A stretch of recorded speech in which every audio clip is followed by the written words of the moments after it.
The action is on the air. Right now, brothers and sisters, put your hands together. Get on your feet for the Reverend Dr. Al Sharpton, President and founder of the National Action Network. No justice. No peace. No justice. No peace. No justice. No peace. No justice. No peace. What do we want? Justice. What do we want? Justice. What do we want? Justice. When do we want it? Now. When do we want it? Now. When do we want it? Now. When do we want it? Now. Fist bump the person next to you, tell them you love them.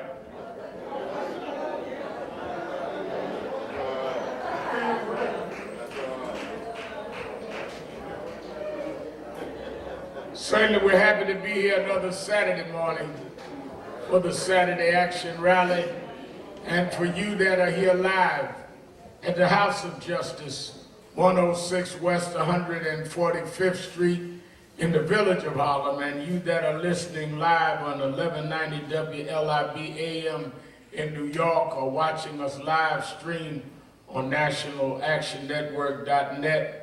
We're happy to be with you again to give our weekly report on where the action is. Give a hand to our presider, Attorney Michael Hardy.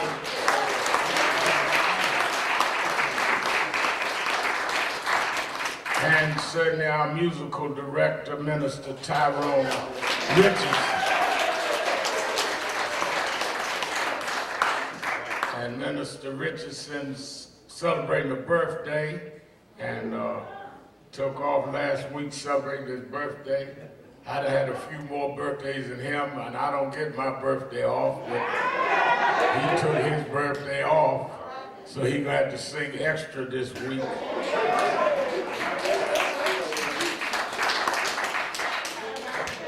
I don't understand all these young folk that live less time and celebrate more. It should be the older you get, the more you celebrate. I mean, Dominique and Ashley just have 4 or 5 day celebrations. Just celebrate the sun. They can go the whole month if you let them. Minister Richardson go on a cruise and all that. But we wish him a happy birthday. Let me also give him a hand.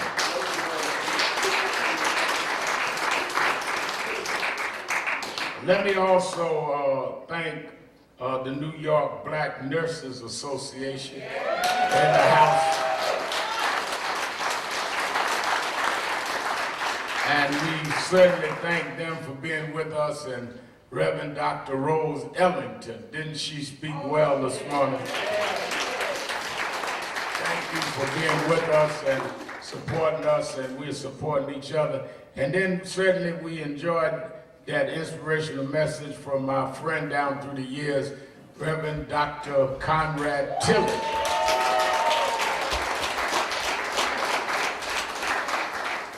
And he pastors now Flatbush Tompkins Congregational Church.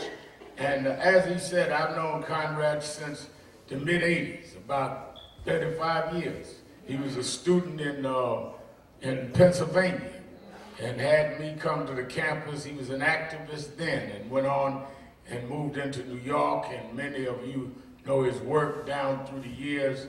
And when you've been friends that long, you fall out, make up, fall out. Some of y'all I ain't speaking to right now. Y'all hear me say? But that's the nature of living long lives. But as long as you are focused on the goal, you learn that the long distance runners are the one you respect. I met a lot of sprinters, but few long distance runners. And over time, you get to appreciate folk, because if they sustain themselves, then you know they're the real deal. And Conrad has proven to be the real deal down through it all. He stayed on point and stayed a representative of what our people need, and we respect him and love him since there's been a NAN. Give him another hand, Reverend Conrad Tillett.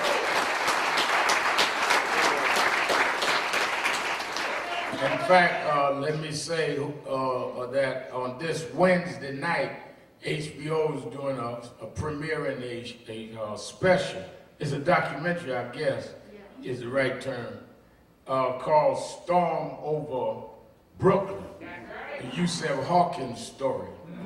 And I want all of you to watch it. It's be on HBO, 9 p.m. Eastern time on HBO. And it talks about the Yusef Hawkins story. This was a young man, 1989, was killed in the Bensonhurst section of Brooklyn. Many of you don't, and that's 31 years ago, many of you don't know New Brooklyn when you couldn't go in certain areas if you were black. And they killed this brother for just being in the neighborhood. And the brother, Mutu Ali, who will be on my television show tomorrow night, put this documentary together. He interviewed Minister Conrad is in it, and a lot of our marches and things we did is in it. But he tells the true story. And one of the things I keep saying is that there are different sections and segments of the movement that people just don't know what they're talking about. The concentration, one of the reasons that we're gonna build this Civil Rights Museum right here, Sister Ellington, is that most of the civil rights museums is in the South. Right. And they talk about the Southern struggle, which is needed to be talked about. But there is also a large part of our history that happened in the North. And I want to build a state-of-the-arts place to show what happened in the North. Why do I say that? Adam Clayton Powell had a Harlem bus boycott 15 years before the Montgomery boycott. Right. But there's nowhere in Harlem that you can go and look at the archives of that boycott. Reason that you have black bus drivers is because of the Harlem bus boycott. Adam wrote a book, Marching Blacks, in 1944. That's when most of us was calling ourselves colored. He was black 25 years before it became fashionable. But where's that? Where's A. Philip Randolph's sleeping car porters? Where is Marcus Garvey's Liberty Hall? Where's all of that happened in the North? Whereas we have a chair in the back where Dr. Ben used to sit right there every Saturday morning. These young folks don't know who Dr. Ben Joachim was and John Henry Clark was. We need to tell our story, because a lot of us think that it started with you when it started way before you got here, and it'll be going on way after you're gone. So this Yusef Hawkins story, as I watched they sent me I guess you call it the screener. And as I watched it, and I want everybody to watch it, or the trailer, yeah, thank you. As I watched it, a lot of what we faced in New York was not only the political structure against us, which I like Minister Tiller was talking about what we survived.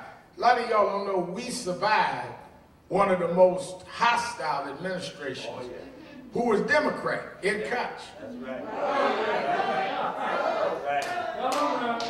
Was a Democrat.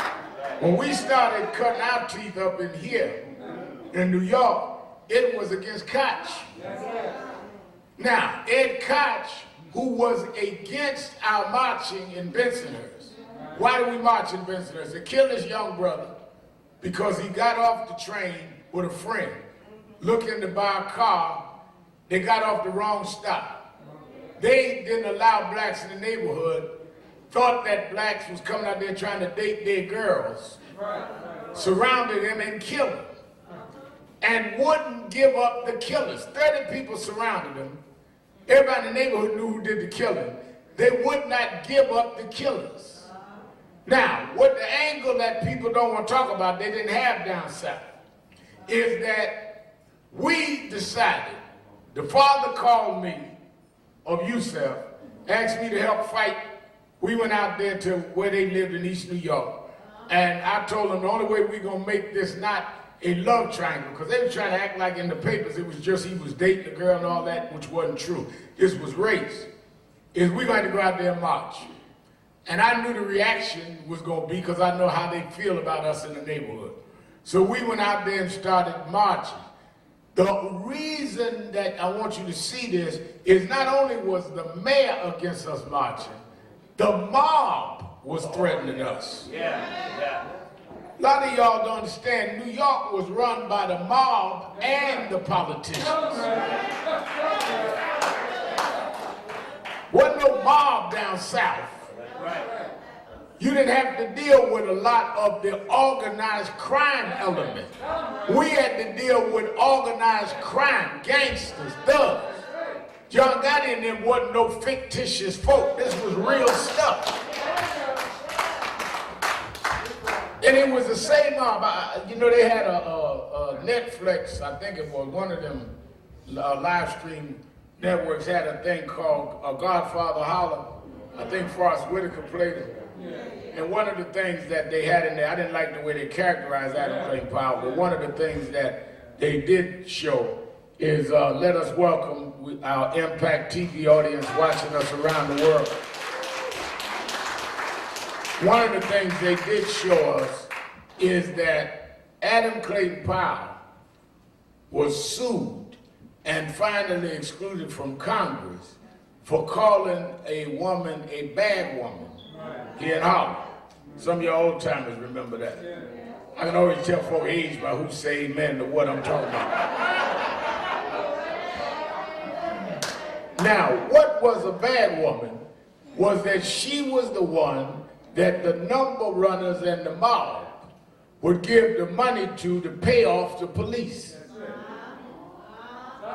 And everybody in Harlem felt and heard this is who she was. He sued her, he was sued because he couldn't get a policeman or a mobster to testify that that's what she did. Which means that the same elements that we fought in the 80s was what Powell was fighting in the 50s. Now, let me bring it full circle. Who controlled the construction industry and the real estate industry? They would get their permits from City Hall. City Hall, the unions with the mobsters. So let me ask y'all a question. I don't have the answer, but I'll raise the question. If the mob and the unions and City Hall is excluding blacks, then how could somebody like Trump build all them business under that scenario?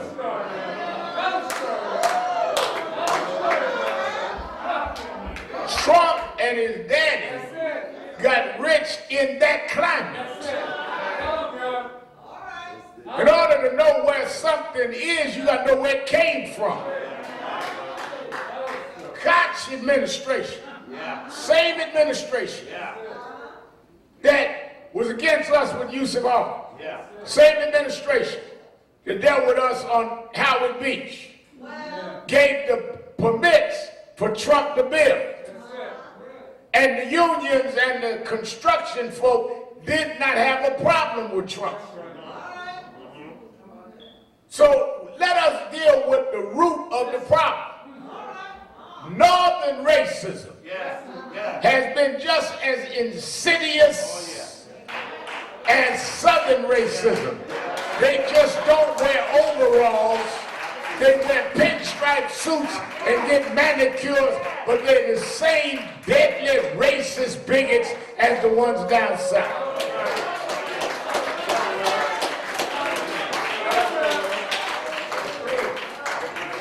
And that's why now, why was Sharpton controversial? Why is Conrad controversial? Why so many of us that they demonize controversial? Because the folk that control public opinion, the media, TV, radio, television, control it from the north. Folk down south didn't control the culture. But folks in the North and in Hollywood control public opinion. So if you were marching down south on Uncle Bubba and Archie Bunker, that was all right because that was them. And they'll make you a hero. But if you marching in Bensonhurst, you talking about me now. And I got to make you controversial because now you're exposing who I am. How come we doing in New York the same thing they were doing in Alabama, but we were controversial? I mean, we marching down the street, they throwing watermelons at us, watching on HBO. But they want to know why we were doing that. We were the agitators. Man stabbed me one morning. But I'm controversial. But the nice guys, the get along, go along crowd, they were influential. I mean, Michael Hardy know those days, you go get a grant, sit up and say what they want you to say, and you're influential. What is influential about begging for money and getting it? Couldn't get four folk together if their life depended on it. So I want y'all to be astute as to what's going on, because that is what has backfired here and brought us here. Glad to see former Congressman Kendrick Meek in the house. Come on up, state of Florida, bring him up. Also, let me say while I'm taking that pause that you that are watching us on Impact in the state of Michigan, we opening the Benton Harbor, Michigan chapter of National Action Network tomorrow at 3 o'clock. Our Benton Harbor chapter leader who was here the other week, Reverend Dr. Carlton Lynch. Special guest is Gwen Carr, mother of Eric Garner. They're opening the chapter in Benton Harbor. Give them a big hand.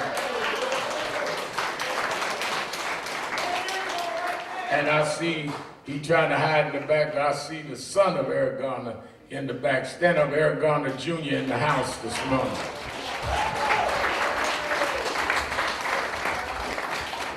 He think I can't see through the mask, but I see.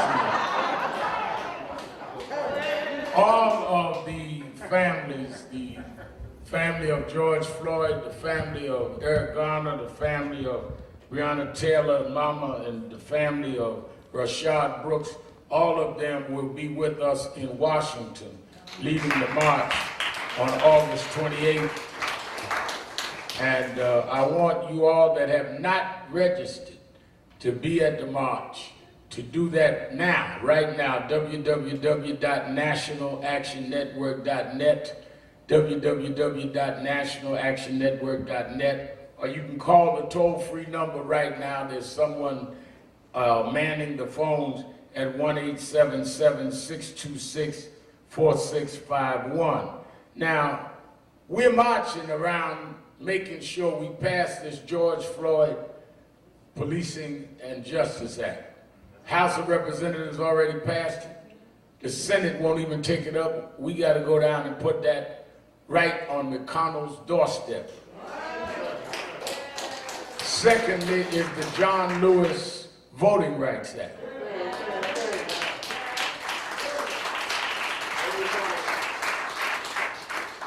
Those two pieces of legislation is the reason for the march. In 1963, when they had the first march, they marched to get a Civil Rights Act. We are not marching to be marching. We're marching because our demonstrations must lead to legislation.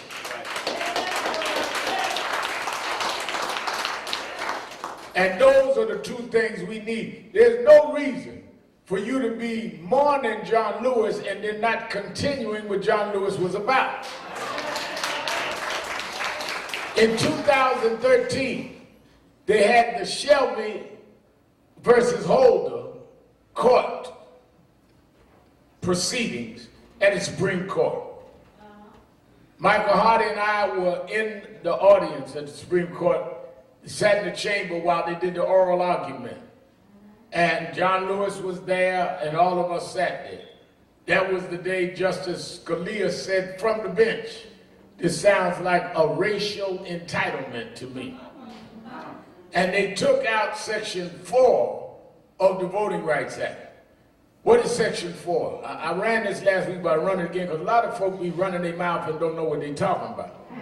Section 4 took out the map. What was the map? The map said that these states and counties have a pattern of impeding and getting in the way of people's right to vote, particularly based on race.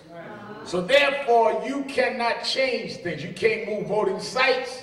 You can't purge voting rolls. You can't do anything about voting without it being pre-cleared by the Justice Department in Washington. And they named the states. 2 of the districts was in New York, just one down south. Section 4 named it.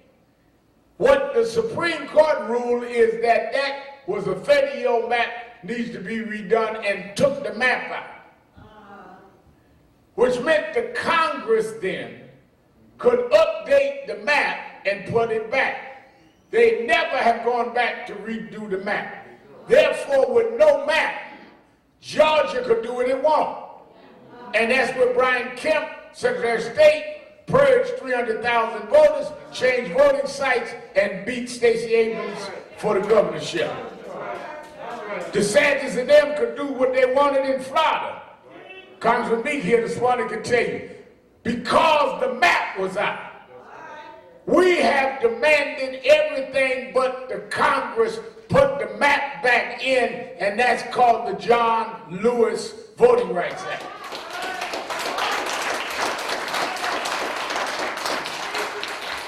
Now, folk call my radio show, well, we need to get the right to vote. Why we got to keep going for the right to vote? The right to vote is not the question. 15th Amendment gave you that. What is the question is interfering with your right to vote. That's why you seeing all this controversy right now with Trump and mail-in voting, is if he can slow down the post office, defund that, it is again interfering with your right to vote. So you got the right to vote, but if they don't deliver the vote by mail on time, your vote is neutralized. That's why we march. George Floyd bill is that we say we make it a federal offense to use a chokehold. Federal offense for police to not have immunity from lawsuits. Federal offense where their background cannot be exposed and transparent like any other citizen. Federal. Why do you want it federal? Because if you go state by state, we already got all that done in New York now. Andrew Cuomo signed it. Y'all remember we were down there, gave us the pen. But if you go through the Holland Tunnel, it is not the law in New Jersey. You need a federal law in order to make sure that it's national. That's what the civil rights movement in the 60s did. Federal law. Yes, sir. When the state of Alabama changed public accommodations after Rosa Parks, they went to Washington to get the Civil Rights Act so it was good in all 50 states.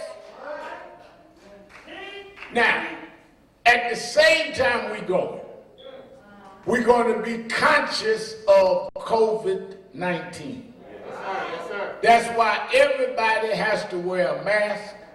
If you don't have one, we're giving it to you. Yes, sir. We're not selling masks. We're going to give the masks to everybody. Everybody has to be socially distanced. On our bus, we're only letting one on a row. We're going to take your temperature. And we're going to make you be distant when you get down there and take your temperature down there. We are not going to put our people in danger. We're going to be the opposite. A reporter called me yesterday, Attorney Hardy, and told me, are you concerned about gathering? I said, yeah, that's why we're putting restrictions down. But they got 250,000 bikers. That's right, that's right. 250,000 bikers meeting in North Dakota this weekend, in Sturgis, South Dakota. Talking about we don't care nothing about all that. Donald Trump, they had a gathering right on the mall where we marched. for the 4th of July. So compare how responsible we are with what the president just did a month ago there with the 4th of July fireworks, where they had thousands. We coming to stand up, and we're going to be cautious, but we're going to be strong, because we need a national march around national legislation. And we want the families to lead it. Now, those that are in hot spot states, we're telling you to march in your state at the senator's office in your state. So people that are in hotspot states that would be quarantined to come out, stay right where you at, because we got enough of us in other states that can handle this. They're getting ready to open the schools in New York, so you know we can go. If they can put kids in the school, we can sure march on the outside. But the hotspot states, go to your senator's office and march while we marching in Washington, so we have a national message. All right? I want to get all that straight early. Now, I want us also to deal with, as we fight these fights, let us make our energy. I like something Reverend Tillett said this morning, and I talked about it in my, y'all that follow me on Instagram, know I do these morning messages. A lot of folks focus on the wrong things. Get in the habit, as he said, of putting, have a mental scale, let me put it that way. And your mental scale ought to weigh everything on whether or not it is important enough for you even to engage in. A lot of stuff you engage in is not even worth it. I mean, you be stressed out on stuff that you should be ignoring. You be sitting up engaging in conversations that don't even make sense. If you take some of the stuff you talked about and played it back, you'd be wondering yourself what you're talking about. We waste more time on stuff that don't matter. If you know who you are and know what you are about, you ought to spend your time being that and doing what you are about.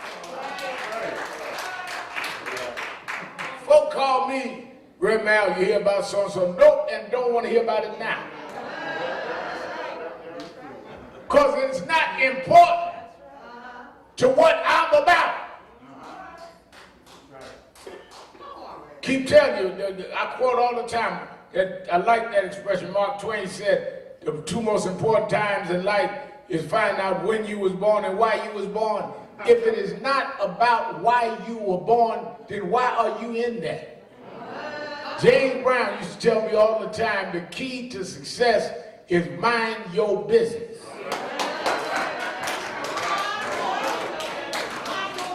Reason you can't get nowhere is you know everybody's business but yours. Oh, I heard so-and-so about so-and-so. I heard so-and-so about so-and-so. I know so-and-so. Did you hear this? Yeah. What about you? If you know more about what everybody else is doing than you know about your own business, don't be trying to raise everybody else's kids and you don't know where yours is. You got some children if you want to raise some. So mind your business, which is why I like when he laid out our business is what we present to Biden. Our business. We used to meet all the time with President Obama on our agenda. White House press corps always said to me, well, how come you only raise concerns from your community? Because that's why I'm here. Labor goes in and talks for labor. Women's group goes in and talks for gender equality. I support all of that. Immigration groups go and master on immigration. Somebody got to talk for us, about us, and for us. I support immigration rights. I support gender equality. I support LGBTQ rights. And they ought to support black empowerment and equality, because that I'm going to put on the agenda. When I was born, October 3rd, 1954, they wrote on my birth certificate. I couldn't read it that night, but I read it 4 years later. They put my name, they put American, and they put Negro. They put my race on the agenda. With that designation, that means that since you're a Negro, you are probably going to these kind of schools. You're going to have this kind of future. You have this kind of social status. I did not create the sociology. I became fixed into it. Therefore, I must address it from who I am. So when we say, and I said it earlier, several months ago, when we say we want a black woman as vice president, and I said it to Biden privately and publicly, also I said it on my TV show to him, because we want somebody not only that's sensitive to our community, but it is time that America comes to terms with black women are qualified to be the vice president of the United States.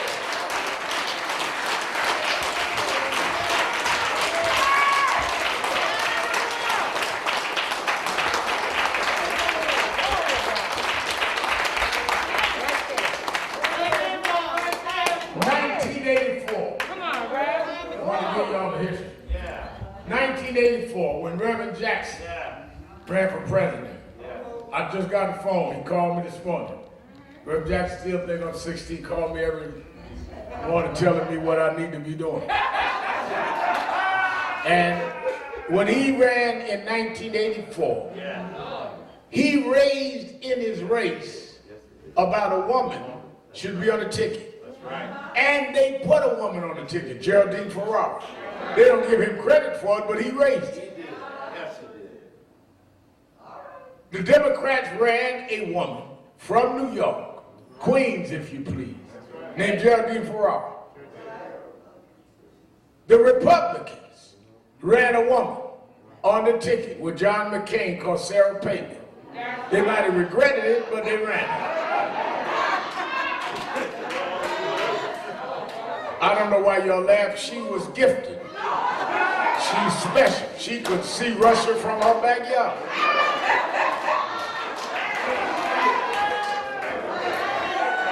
I mean, she got extra vision. That Palin kind of vision. So you've had a white woman run from both parties. Why not have a black woman? When black women were the ones that took the party on their back and carved out victories out of the jaw of defeat, it's time to salute and celebrate and extol a black woman in 2020.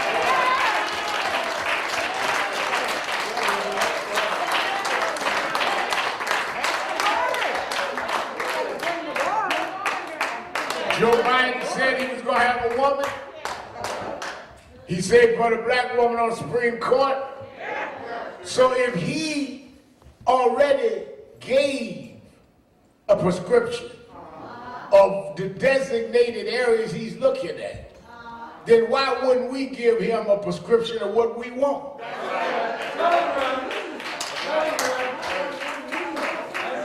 When I met with Biden last time, Houston, I said, not only am I interested in vice president, I'm interested in who's going to be the Attorney General and Secretary of Treasury. Or we won't be all up in this now.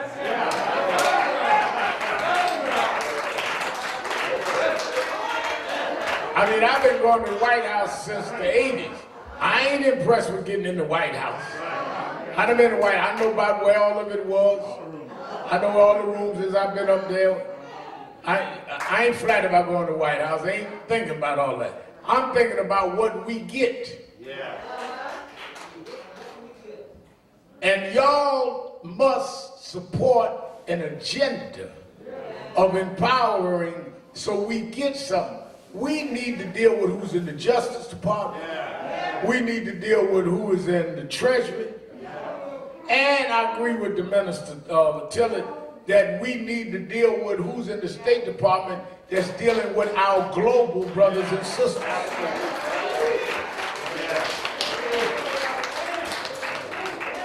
Now, he can choose which one, but we choose the designation we want. Now, some of y'all talking about, well, I don't want to give him the ultimatum. Why is it when we say something is an ultimatum, and when everybody else says something is advocacy? Right. Come on, brother. Labor ain't got no problem telling them what they want. Everybody else say what they want. But we supposed to be just like we still domesticated. We supposed to clean up around the house by the grown folks sitting at the table deciding something. No, I pull up a chair to the table and get in the discussion.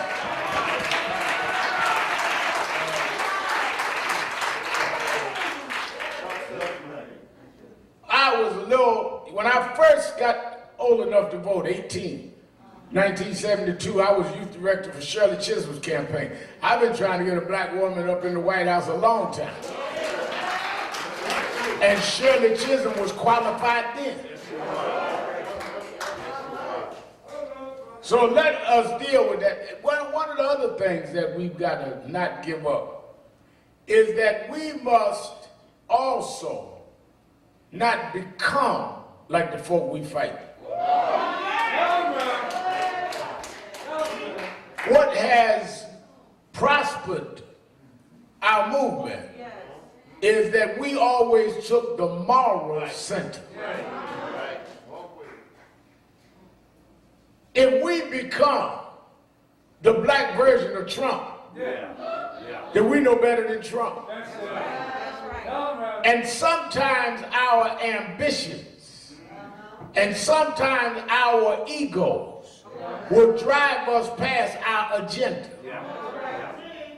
We need to be honest about that. Some of us have done things wrong to each other out of ego or out of ambition.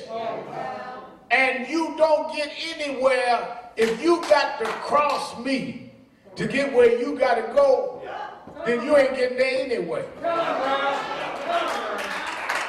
If you got to violate your brother to get where you got to go, you won't hold it anyway. Because that a man sow, that shall he also reap.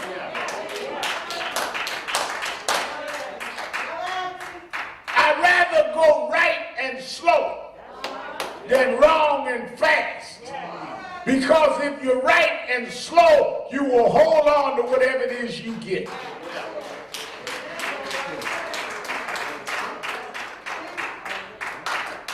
Dr. King used to always quote that politics and that vanity says, is it popular? Politics says, will it win? But morality says, is it right? You got to fight because it's right. It may not be politically right. It may not be popular. But is it right? I'm challenging y'all to go with us to Washington. Why? Because it's right. Trump won't tweet against us. They're going to come out and attack, but somebody got to stand up for Ahmaud Arbery, George Floyd, and all of those that have suffered. If we don't bring it up, they ain't going to bring it up. Is it right? Why did we go to Bensonhurst? It's right. There's no way we would know 31 years ago they'd make an HBO film out of this. When Moses Stewart called me, Conrad went out there, we on Hegelman Street with the family. We had no idea this would be no motion picture 30 years later. I don't even know if they had an HBO 30 years ago. I mean, people assign craziness. That's why I tell you, deal with what's important. they will assign craziness to you. Guy writing a profile on me said to me, well, you ended up doing well. Like I knew when I got stabbed that there was going to be a black president and I'd be meeting with him in the White House. When I got stabbed, we didn't have a black mayor. This ain't no career decision. But if you do what's right, God will bless you. Because the Bible says that he that finds himself shall lose it. But he that loses himself for my sake shall find it.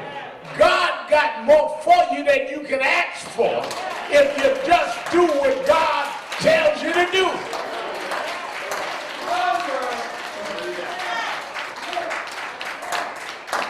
I remember one night, Sister Ellington, President Obama invited me to a state dinner for the President of France. And all you get on your best Sunday go to meeting clothes. And you go there and they got the receiving line and shake hands with the President of France. And they sit you down. They sat me down with the lady over the IMF. She at my table and I'm sitting there. And I looked across the room. And there was a senator. You know, it's an honor to be at a state dinner. All the senators can't go. There's a senator that used to get on the Senate floor and talk about me like a dog. And if I was in my younger days, I'd have went over and said something to him. But because I had become older and seasoned, I just took my fork and started eating. And I remember my mother used to make me read that scripture that he'd prepare a table before you in the presence of your enemies. If you be faithful over a few things, he'll make you rule over many things. Don't mess up your victory by acting ugly. Enjoy your victory. If God raised you up, just walk in the sunshine.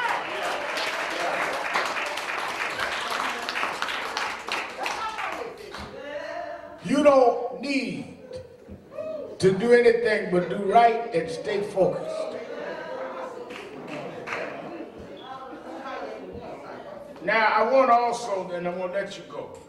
I want also for us to deal with this whole question of being consistent with this point in history. C.T. Vivian gone, John Lewis gone, Reverend Joseph Lowry gone. We've got to protect what they were about. We've got to protect all this about, well, ain't nothing changed. Yeah, a lot changed. Don't act like nothing changed. We are no longer in the back of the bus. We are no longer where we can't check in a hotel. Don't be ungrateful. Folk pay the price. Things change. And we need to keep the change and do more change. Now, give me Reverend Marshall. Go to St. Mark's 4th chapter. Give me the, what is it? I think I want the 30th. What verse do I want? Don't give me the 31st verse. I want you wholly sanctified for watching Impact TV to know where I'm going is in the book. It is like a mustard seed. It's like a mustard seed. Which is the smallest of all seeds on earth. Now, the mustard seed is the smallest of all seeds. This is Jesus talking now. And he's getting ready to give us a lesson that a lot of y'all need to know. He said the mustard seed was the smallest. Some of y'all know where y'all were the smallest.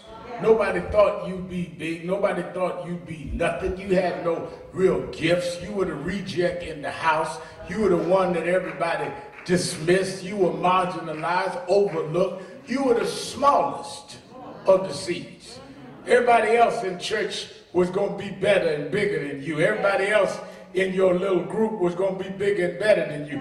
Even at home, mom and daddy really didn't think you'd be much or nothing. The smallest seed. Yet when the smallest seed is planted. Yet when the smallest seed is planted. It grows and becomes the largest of all garden plants in the garden. It grows and becomes the largest. Don't go by what looks large unless you understand it came from a small seed. That's right. Everything that you see started from being rooted and grounded somewhere. And the problem you got is you got a lot of our folk that out here talking that are not rooted in nothing. We're in the summer now, but the flowers that you see are seeds that survived the winter. The trees you see survived the storms. They had a storm run through it the other day, and it uprooted some of the trees. But it didn't uproot the root. Those roots will grow new trees. A lot of y'all are rootless. And all we need is a wind like Trump to blow you away. But some of us are grounded and rooted and will last longer than that. That's why I tell a lot of these young activists that be grounded and rooted in something. This man been through decades, grounded and rooted in something. That's why you can ignore folk talk about you. But when you are rootless, any wind will blow you. Sitting up on Facebook arguing with somebody you don't even know. Somebody got a Facebook name you don't even know. Son of nobody. And you say, what you say about me? If he told you nobody, what are you arguing about? Did you read what they said on Facebook? No. Instagram enemies.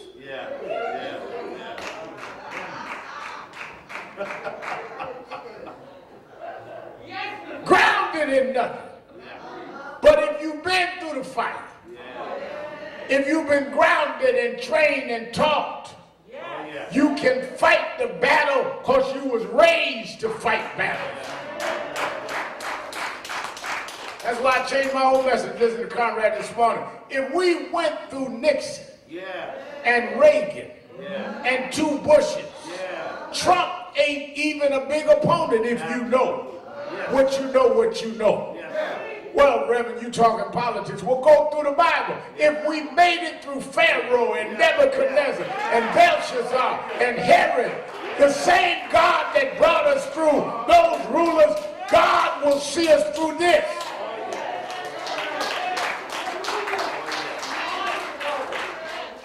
If God could call Moses to lead a liberation struggle against Pharaoh, he didn't lead a revival.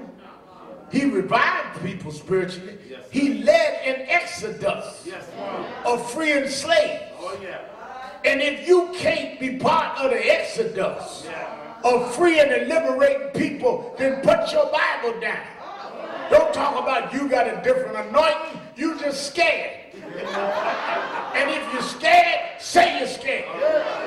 And let those of us that really believe that God will make a way stand up and let him use us to make a way.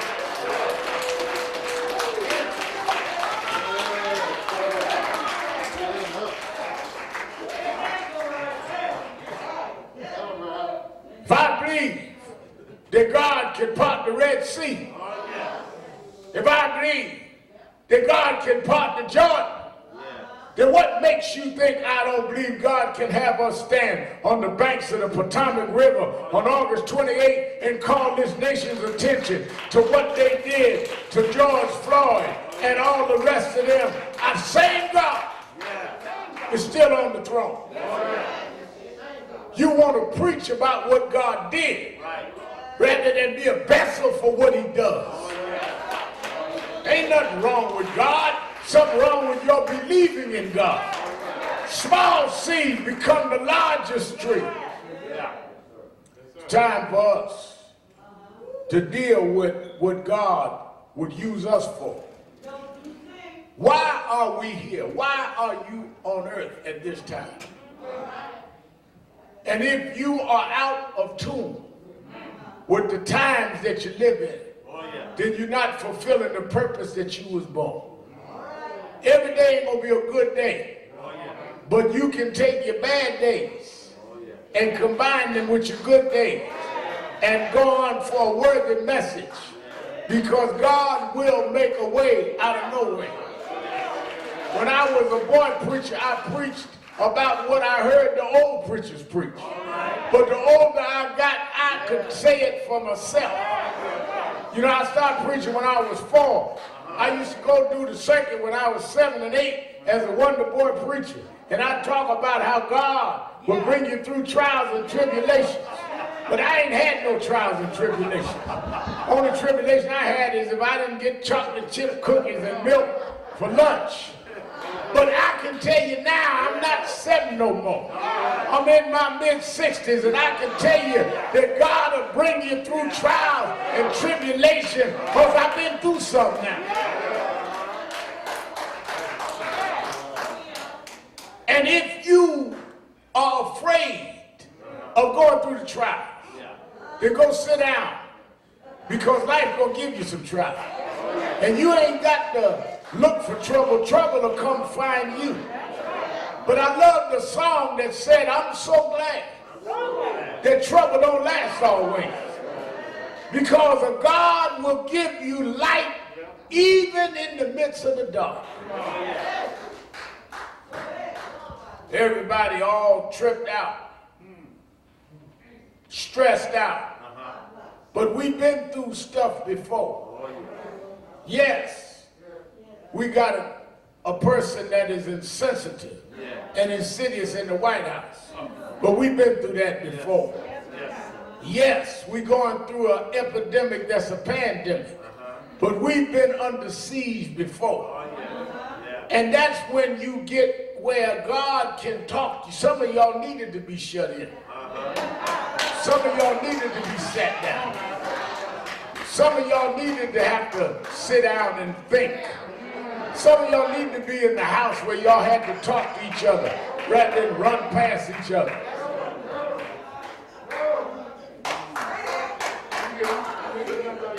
If we would seize this moment and do what those that were ahead of us did, who we are rooted in, God will give us the same victory that he gave them. That's why that moral center. There's nobody that God ever used in history that didn't go through something. Nobody that ever reached greatness without having to pass great tests. Read the Bible. Moses was tested. Abraham, he told Abraham, go and slay your own son. Even Jesus was tested. Jesus laying on the cross said, pass this bitter cup. But then after giving up, asking God to pass the bitter cup, he recycled back. He revived his spirit and said, no, not my will, but your will be done. Thy will be done. You're going to be tested when you ask God to remove the cup. But then you look again and say, no, Lord, if it's your choice that I got to climb this mountain, just give me the strength to climb. Because your legs will never be strong unless you climb some mountains. That's why I can say, as I look back over my life, that God made a way. I was looking at that Yusef Hawkins film and saw Brother Conrad, and glad he came to speak for us this morning. I've known him 35 years. In them years, Conrad, I spent nights in fine hotels, and I spent nights in jail cells. I walked with great people, had long conversations with Nelson Mandela, Dr. King's widow, Coretta Scott King, and I've also talked to junkies on the corner. I met with heads of state from Sharon in Israel to Arafat in Palestine. Went to Cuba and met with Castro. I walked with heads of states, and I know drug dealers on 125th Street. I've known great denominational religions. Some of the greatest preachers I sat at their feet, Gardner Taylor, and Bishop F.D. Washington, and Reverend William Augustus Jones. And then I met those that didn't know Bible well. But one thing I can tell you, I hope I live long enough to explain it to my grandson, that if you just trust him in the high moments and the low moments, be not dismayed. Whatever betide. One thing I can promise my godson is God will take care of you. I don't know how long I'll be around. I don't know when I'll leave you. I don't know what your parents will end up having, but be not dismayed. Whatever betide, God will take care of you. Beneath his wings, love abide. God will take care of you. He'll wipe tears from your eyes. He'll give you strength in the moment of weakness. He'll help you in the time of trouble. Be not dismayed. Be not dismayed. Be not dismayed. God will. God will. God will take care of you. Be not dismayed.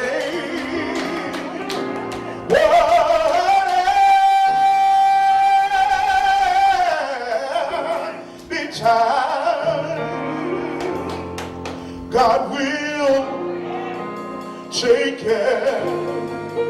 Oh.